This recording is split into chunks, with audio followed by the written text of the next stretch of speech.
ससुराल में चढ़ावा। विनीता बहू जरा इधर तो आना। अरे महीने के खर्च के पैसों में से तो सिर्फ 200 रुपये ही बचे हैं। अभी महीने के 10 दिन बाकी है। कैसे बिताओगी 200 में 10 दिन? कुछ सोचा है क्या? अरे माँ जी, अब महंगाई इतनी हो गई है, पैसे कहाँ खर्च हो जाते हैं कुछ पता ही नहीं चलता। तनख्वाह बढ़ने का नाम नहीं ले रही और महंगाई आसमान छूने को तैयार है। अरे टमाटर, प्याज और लौकी जैसी सब्जी तो पहले ही 5-10 रुपये में धक्के खाती थी, उनके दाम भी आज 30-35 से कम नहीं है।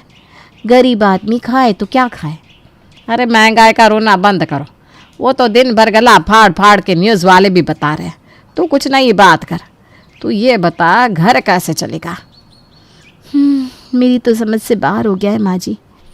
अरे अपने 10 तरह के शौक का गला घोट कर खर्चों पर लगाम लगाने के बाद भी पैसे के हाथ पे रुकने का नाम ही नहीं लेते।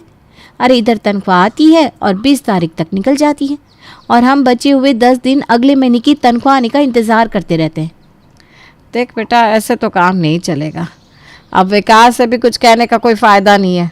अब जितनी उसकी तनख्वाह है वो तो पूरी लाकर हमारे हाथ में थमा देता है। हमें ही कुछ सोचना पड़ेगा। लेकिन माँ जी, सोचने से क्या होगा?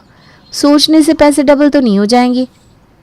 कुछ तो करना पड़ेगा ना, ताकि 4 पैसे घर में आ सके और हम घर अच्छे से चला पाए। आपका मतलब है हम कुछ काम करना स्टार्ट कर दें? लेकिन माँ जी, हम क्या काम कर सकते हैं? सिलाई कढ़ाई बुनाई मुझे आती नहीं और अचार पापड़ वाला मेहनत का काम आपसे होगा नहीं, क्योंकि आप तो घर के कामों में भी मदद करने को तैयार नहीं होती। किसी और के घर के अचार पापड़ तो क्या ही बनवा पाओगी आप। ये सब काम ना एक आदमी के बस के होते भी नहीं है। अरे तुझे यहाँ मैंने अपना चरित्र चित्रण करने के लिए कहा है क्या? है कुछ आइडिया लगा, सोच कि आखिर ऐसा हम क्या करें कि 4 पैसे घर में आ जाए। माँ जी, एक आइडिया दो आपको। आजकल ना एक ही धंधा है जिस पे सबसे ज़्यादा पैसे हैं। अरे वो कौन सा बहू? वही माँ जी, बाबागिरी वाला धंधा। बाबागिरी क्या होती है? मम्मी जी, आप अखबार नहीं पढ़ती या न्यूज़ नहीं देखते? हर साल 6 महीने में एक नया बाबा पैदा हो जाता है और फिर सारी दुनिया उनके आगे पीछे चमत्कारों के लिए लाइन लगाने लगती है। कभी निर्मल बाबा, कभी परमल बाबा, कभी अम्बे माँ, कभी राधी माँ। ये सब आखिर करते क्या है? अपनी बाबागिरी की दुकान ही तो चलाते हैं, और क्या। अरे बेटा, ऐसे थोड़ी ना होता है। ज़रूर इन सब में कुछ खास बात होगी, तभी तो लाखों लोगों की भीड़ इनके पीछे पीछे घूमती है। अरे बेटा, ज़रूर भगवान का आशीर्वाद मिला हुआ है इन लोगों को।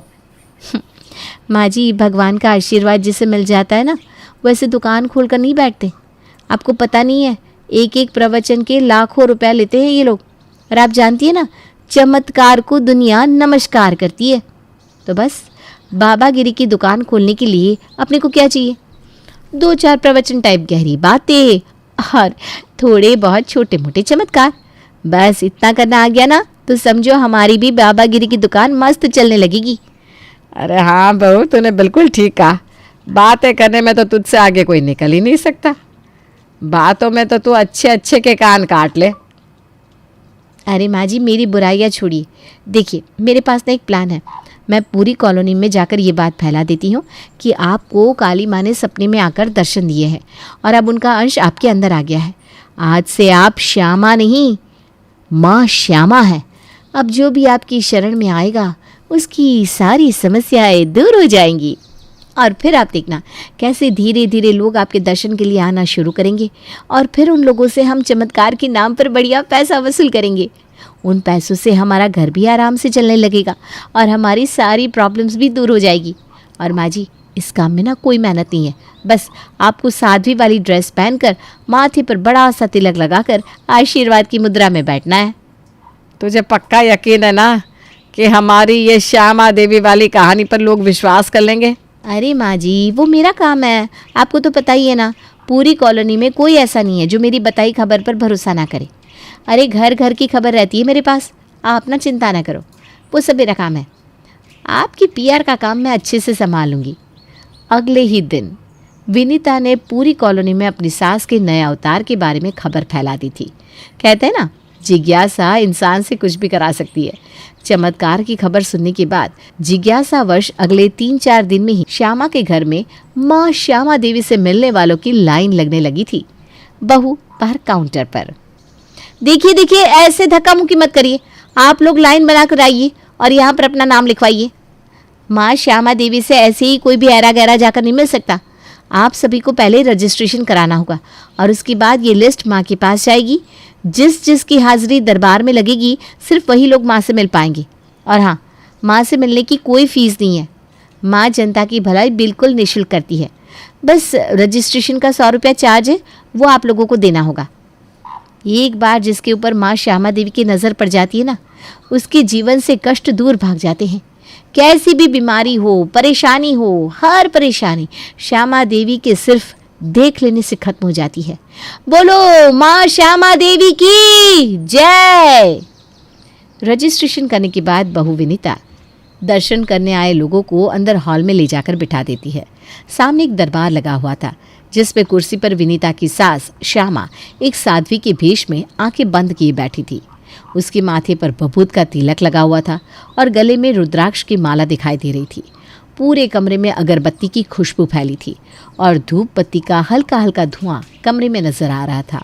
कुछ देर बाद सभी भक्तों का माँ श्यामा देवी के दरबार में स्वागत है। तो भक्तों, आज आप सभी पर माँ हुंकारा देवी की कृपा होगी। आप सभी बारी बारी से आकर अपनी अपनी समस्या बताते जाइए। श्यामा देवी की जय हो। माँ श्यामा देवी की जय हो। माता, मेरे घर में बड़ी समस्या चल रही है। मेरी बहू मेरी कोई बात नहीं सुनती।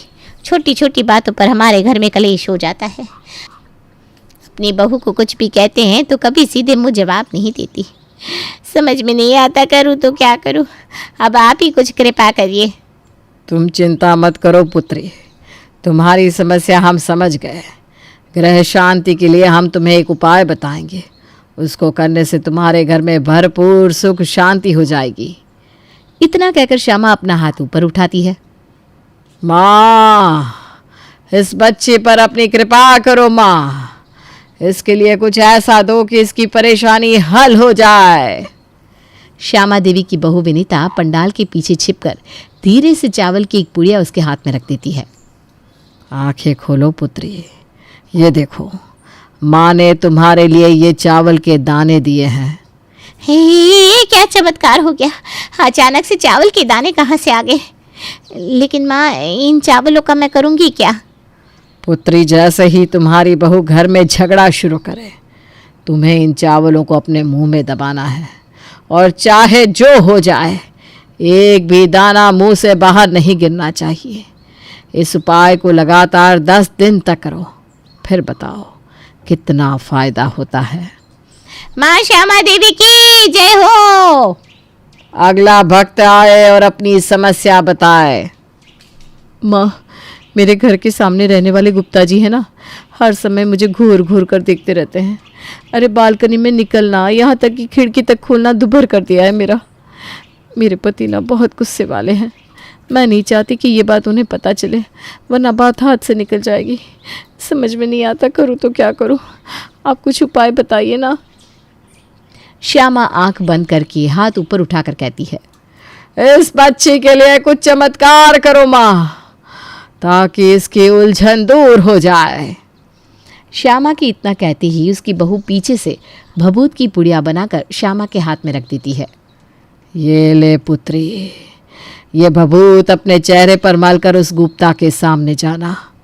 वो तेरी तरफ देखना भूल जाएगा। जाओ, कल्याण हो। ये चमत्कार देख वो महिला भी माँ श्यामा देवी की जय जयकार करते हुए वहाँ से चली जाती है। ऐसे ही एक के बाद एक लोग आते जाते हैं और माँ श्यामा देवी से उपाय लेकर जाते रहते हैं। रात के समय, माँ जी 9 बज गए हैं, अब कोई भक्त नहीं आएगा। अब आप ये माँ श्यामा देवी का चोला उतार कर जगत माँ से हमारी माँ जी बन जाइए। ठीक कह रही है बहू, मैं बिना इस गेटअप में बहुत ज़्यादा थक गई हूँ। अरे ये बाबा बनना भी कोई आसान काम नहीं है। पूरा दिन भीड़ के बीच में बैठे रहना और इतनी ज्ञान भरी बातें करना कोई आसान काम थोड़ी ना है। मेरा तो ज्ञान बांटते बांटते सर दर्द हो गया है। ठीक कह रही हैं आप माँ जी। अभी अगर मैं आपको एक खुशखबरी दूंगी ना तो आपकी थकान झट से दूर हो जाएगी। अरे बता बता, क्या खुशखबरी है। आप कपड़े चेंज करके आइए, तब तक मैं आपके लिए गर्मा गर्म चाय बनाती हूँ। इसके बाद हम दोनों सास बहू चाय की चुस्की लेते हुए बाकी की बातें करेंगे। अच्छा चल ठीक है, मैं अभी कपड़े बदल कर आती हूँ। कुछ देर बाद, ये देखिए माँ जी, आपको पता है एक दिन की कितनी कमाई हुई है हमारी? अरे जल्दी बताना कितनी? पूरे 2000। अरे माँ जी, अगर हमारा काम ऐसे ही चलता रहा ना तो बहुत जल्द हम माला माल हो जाएंगे। अरे बहू तू चिंता मत कर, अब तेरी ये श्यामा माँ ऐसे ऐसे चमत्कार दिखाएगी कि महीने के हज़ारों नहीं लाखों रुपए आने शुरू हो जाएंगे। बस तू ऐसे ही मेरा प्रचार प्रसार करती रह, फिर देख हमें लखपति बनने से कोई नहीं रोक सकता। और हम किसी के साथ कोई गलत थोड़ी ना कर रहे, हमने किसी को कोई गलत सीख दी है क्या? अरे देखा जाए तो हम दुनिया की भलाई तो कर रहे हैं। इसी प्रकार एक सप्ताह बीत जाता है। माँ श्यामा देवी के चमत्कारों की खबर दूर दूर तक फैल गई थी और हर रोज़ उनके घर आने वाले भक्तों की संख्या में बढ़ोतरी होती जा रही थी। एक दिन, अरे निर्मला, सुना तुमने? ये 201 नंबर वाली श्यामा माँ श्यामा देवी बन गई है। हाँ भाई, ये खबर किसे नहीं पता, ये तो पूरे उत्तम नगर में फैली हुई है। और सच बताओ तो मैं भी गई थी एक दिन माँ श्यामा देवी के दरबार में। अरे मैंने तो सुना है उनके दर्शन कर लेने से ही घर में कलेश खत्म हो जाते हैं और सुख शांति हो जाती है। तुम भी चली जाना किसी दिन। मैंने सुना है तुम्हारी शर्मा जी के साथ बहुत लड़ाई होती है, हो सकता है माँ की कृपा हो जाए और तुम्हारी शर्मा जी से बनने लगे। मेरे घर में झांकने की बजाय तुम ना अपना घर संभालो। मेरी अपने पति के साथ कैसी बनती है मैं जानती हूँ, और हमारी शादी को ना 16 साल हो गए हैं। कोई कल की ब्याही नहीं हूँ जो लड़ाई झगड़ा करके उनसे अलग हो जाऊंगी। और कौन से पति पत्नी के बीच में लड़ाई नहीं होती। छोटे मोटे मन मुटाव तो हर घर में होते, और उनके लिए मुझे किसी माँ श्यामा देवी की ज़रूरत ना है। मैं खुद ही काफ़ी हूँ, तुम अपनी फिक्र करो। ऐसे एक बात बताओ, ये श्यामा वैसे तो कभी मंदिर में दीपक भी नहीं जलाती थी, फिर अचानक से माँ श्यामा देवी कैसे बन गई? तुम्हें दाल में कुछ काला नज़र नहीं आता? बात तो तुम्हारी सही है। इसकी बहू बता रही थी कि एक दिन आधी रात को सपने में काली माँ दिखाई दी और उन्होंने आशीर्वाद दिया कि अब से तुम श्यामा देवी की जगह माँ श्यामा बन जाओगी और लोगों का कल्याण करोगी। अरे एक से एक धार्मिक पूजा पाठ करने वाले लोग बैठे हैं दुनिया में, उनको तो काली माँ ने आकर आशीर्वाद नहीं दिया। अगर काली माँ को आशीर्वाद देना ही होगा तो इसके जैसी नास्तिक औरत को देगी क्या? तुम भूल गई, नवरात्रि के समय चंदा तक नहीं देती ये सास बहू, आई बड़ी श्यामा माँ बनने वाली। तुम्हारी सारी बातें बिल्कुल सही है, और अब तो मुझे भी लग रहा है कि कहीं दाल में सचमुच कुछ काला तो नहीं है। कहीं ऐसा तो नहीं कि ये दोनों सास बहू मिलकर सबको बेवकूफ़ बना रही हो। अगर ऐसी बात है ना तो मैं इनका भांडा फोड़ करके रहूँगी। ठीक है, मैं भी तुम्हारे साथ हूँ, दोनों मिलकर भांडा फोड़ते हैं इनका। कहते हैं ना, गुनहगार कितना भी चालाक क्यों ना हो, कुछ ना कुछ सबूत तो पीछे छोड़ता ही है। हम लोग भी उनके घर चलते हैं रात के समय, उनके हाल की तलाशी लेंगे तो कुछ ना कुछ सबूत तो मिल ही जाएगा। अरे किसी के घर में घुसना मजाक बात है क्या? कैसे घुसोगी उनके घर में तुम? अरे मिसेस शर्मा, निर्मला को आप ऐसी वैसी समझती हैं क्या? उनके घर की एक चाबी मेरे पास रहती है, इमरजेंसी के लिए उन्होंने दे रखी है मुझे, लेकिन लगता है आज उस चाबी को इस्तेमाल करने का सही समय आ गया है। तो फिर ठीक है, रात के 12:30 बजे श्यामा के घर चलते हैं। कुछ ना कुछ सबूत तो हमें मिल ही जाएगा, फिर उसके बाद सारी दुनिया के सामने इनका भांडा फोड़ करेंगे। रात के 12:30 बजे मिसेस शर्मा और निर्मला दबे पांव दरवाज़ा खोलकर उनके हॉल में दाखिल होते हैं। हॉल के अंदर माँ श्यामा का दरबार अभी भी लगा हुआ था, लेकिन उनकी कुर्सी खाली दिखाई दे रही थी। निर्मला और मिसेस शर्मा उनके दरबार को चारों तरफ से घूमकर देखने लगते हैं। तभी उन्हें श्यामा के पीछे की तरफ के टेंट से सटी हुई एक सीढ़ी दिखाई देती है। ये देखिए मिसेस शर्मा, इसी सीढ़ी पर चढ़कर श्यामा की बहू वो चमत्कार वाला सामान पीछे से अपनी सास को पकड़ाती जाती है और वो सबको ये कहकर दिखाती है कि उसे ये सामान काली माँ ने दिया है। इन लोगों ने पाखंड फैलाया हुआ है, और ये देखिए जो जो सामान ये लोगों को उपाय के रूप में देते हैं ना, वो सब चीज़ें यहाँ पहले से ही रखी हुई हैं। ये भभूत की पुड़िया, चावल के दाने, हल्दी, रोली, कुमकुम, सबकी पुड़िया बना बना कर पहले से ही तैयार रखी हैं। बस जैसे जैसे लोग आकर अपनी समस्या बताते जाते हैं, ये लोग उसी के अनुसार एक एक करके पुड़िया उन्हें थमाती जाती हैं और उसके बदले में लोगों से मोटी रकम वसूलते जाते हैं। ये तो इन्होंने धंधा बना दिया है। तो फिर अब क्या सोचा है, क्या करना है कल? अभी तो फिलहाल यहाँ से बाहर चलो, किसी ने हमें यहाँ देख लिया ना तो हमारा दांव उल्टा पड़ जाएगा, क्योंकि इस समय हम किसी और के घर में बिना इजाज़त के घुसे हैं। इस समय तो पुलिस उल्टा हमारे ऊपर ही केस कर देगी। ठीक कह रही हो, चलो चलते हैं यहाँ से। निर्मला और मिसेस शर्मा जिस तरह दबे पांव आई थी उसी तरह अपनी मास्टर की से हॉल से बाहर निकल जाती है, लेकिन जाते जाते अपने मोबाइल में कुछ फ़ोटो खींचकर ज़रूर ले गई थी ताकि समय आने पर वो लोगों को दिखाकर इनका भंडाफोड़ कर सके। अगले दिन माँ श्यामा के दरबार में, माँ जब से आपने भभूत मलकर गुप्ता जी के सामने जाने के लिए कहा है ना, गुप्ता जी ने मुझे घूरना बंद कर दिया है। बल्कि अब तो वो मुझे देखकर ऐसे भाग खड़े होते हैं जैसे उन्होंने कोई भूत देख लिया हो। लेकिन श्यामा माँ, मेरी भभूत ख़त्म हो गई है, आज आप दूसरी भभूत दे दीजिए ना। मिसेस शर्मा, चलिए रंगे हाथ विनीता को दबोचते हैं। वो पीछे सीढ़ी पर चढ़कर अपनी सास को भभूत पकड़ाने ही वाली होगी। मिसेस शर्मा और निर्मला दबे पांव हॉल से श्यामा माँ के दरबार के पीछे की ओर जाते हैं तो देखते हैं कि विनीता सीढ़ी पर चढ़ी भभूत की पुड़िया सास को दे रही है। चुपचाप ये पुड़िया इधर दे, वरना अभी तुझे पकड़कर पुलिस के हवाले करती हूँ। अरे निर्मला जी, मिसेस शर्मा जी, आप लोग, वो मैं तो। निर्मला विनीता के हाथ से भभूत की पुड़िया लेकर उसके अंदर थोड़ी सी लाल मिर्च मिलाकर श्यामा के हाथ में पकड़ा देती है। ये लो पुत्री, ये भभूत तुम अपने चेहरे पर मल लो। गुप्ता तो क्या, और बाकी के लोग भी तुम्हारे चेहरे की ओर देखना बंद कर देंगे। लेकिन हाँ, अपने पति के सामने ऐसे भभूत मल कर मत जाना, वरना कहीं ऐसा ना हो कि तुम्हारा पति भी तुम्हें देखना बंद कर दे। श्यामा से भभूत की पुड़िया लेकर वो महिला भभूत अपने चेहरे पर मल लेती है। अरे मेरे चेहरे पर बहुत जलन हो रही है। हे भगवान, क्या डाला है आपने इसमें? मेरा चेहरा, मैं छोड़ूंगी नहीं आप लोगों को। और जिस औरत को तुमने चावल दिए थे ना, वो भी अस्पताल में है, फूड पॉइजनिंग हुई है उसको, वो भी पुलिस को लेकर आती होगी। पुलिस? अरे ऐसा कैसे हो सकता है? इस भभूत में तो ऐसा कुछ है ही नहीं कि तुम्हारे चेहरे पर जलन होने लगे। अरे ये तो सिंपल सी चूल्हे की राख है जो मैंने कल ही रात को पुड़िया में भर कर रखी थी। क्या कहा? ये पुड़िया आपने खुद भर के रखी थी? इसका मतलब कोई काली माँ का आशीर्वाद नहीं मिला है आपको? और यहाँ पर ये जो कुछ भी हो रहा था वो सब धोखेबाजी थी। चमत्कार के नाम पर लोगों को मूर्ख बना रहे हैं आप लोग। बिल्कुल सही कहा आपने, कोई चमत्कार नहीं हो रहा है यहाँ पर। ये दोनों सास बहू मिलकर आप लोगों को बेवकूफ़ बना रहे हैं, लेकिन इसमें गलती इन दोनों से ज़्यादा आप लोगों की है। कोई भी आपको चमत्कार का नाम लेकर बेवकूफ़ बना देता है और आप लोग बन जाते हैं। अरे आप लोग बेवकूफ़ बनने के लिए तैयार बैठे हैं, तभी तो कोई भी बाबा जी माता जी आकर आपको बेवकूफ़ बना देते हैं।